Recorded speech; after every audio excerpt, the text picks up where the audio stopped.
Assalamu alaikum. Your Nafs Coach Arena.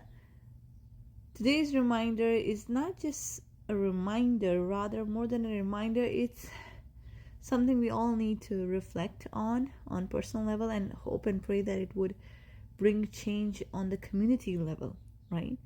That we often complain that, oh, why do men do this or women do this, right?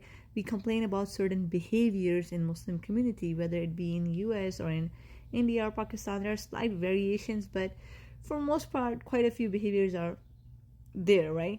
So we complain about them, but I just want everybody, each individual, to reflect as to why do we tolerate those behaviors.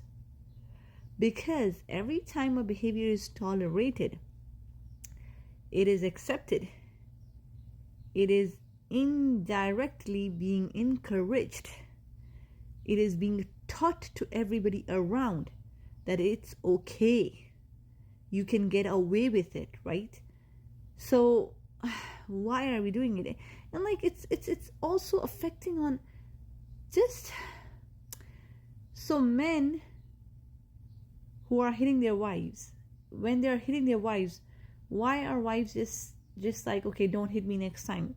Why is there no consequence? Because, and this is not only from like a secular perspective about boundaries and consequences, that's even in our deen. There is accountability.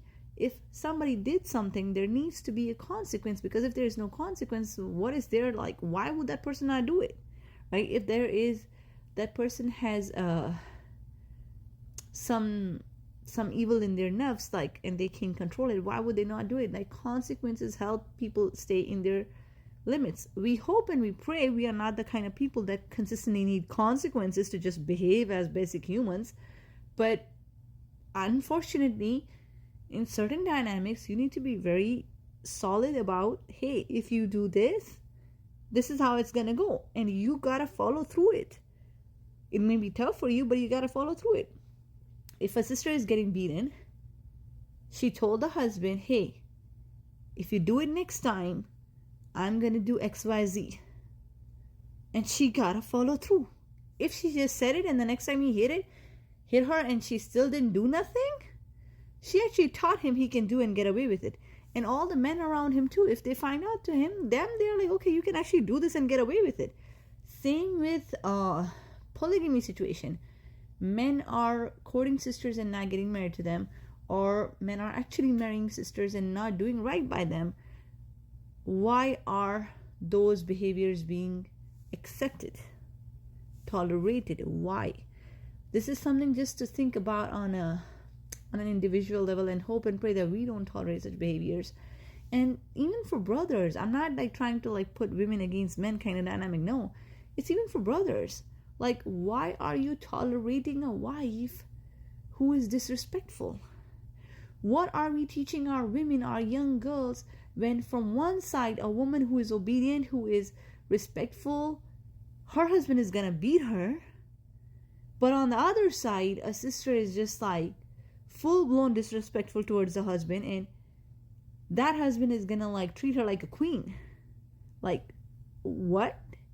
So people can do whatever they want, but then it's just something to think about. Where are we headed and how are we headed? Obviously, a girl that grew up seeing that, hey, you can actually treat men any kind of way and that man will still worship you, why would she not? And if we show people that the sisters who are on deen, they are actually going to be more oppressed, why would these sisters want to be more practicing if in their head, the moment they wear niqab, there's the proposals they're going to get are going to be the men who are going to whoop them? Like, why would they want that? So on a community level, we need to think about, like, when we are being quiet about these behaviors, when on an individual level we are accepting wrong behaviors, we are encouraging them on communal level. Actually, we are showing our next generation it's okay to be like this, you can get away with it. And honestly, truth be told, if there is no fear of Allah, people will do anything they want. And if you let them, then this is what it is. So, just something to think about in your own life personally. If there is any oppression being done in any kind of way, and you are not setting boundaries, and this is not just oppression done to you, it's also around you. Like, if a father is out of line, I'm being very specific, out of line, I'm not talking about general, just necessary disciplined kind of whooping. I'm talking about like out of line aggressive abuse, right? If a father is doing that to the children and the mother is not really reporting it, why?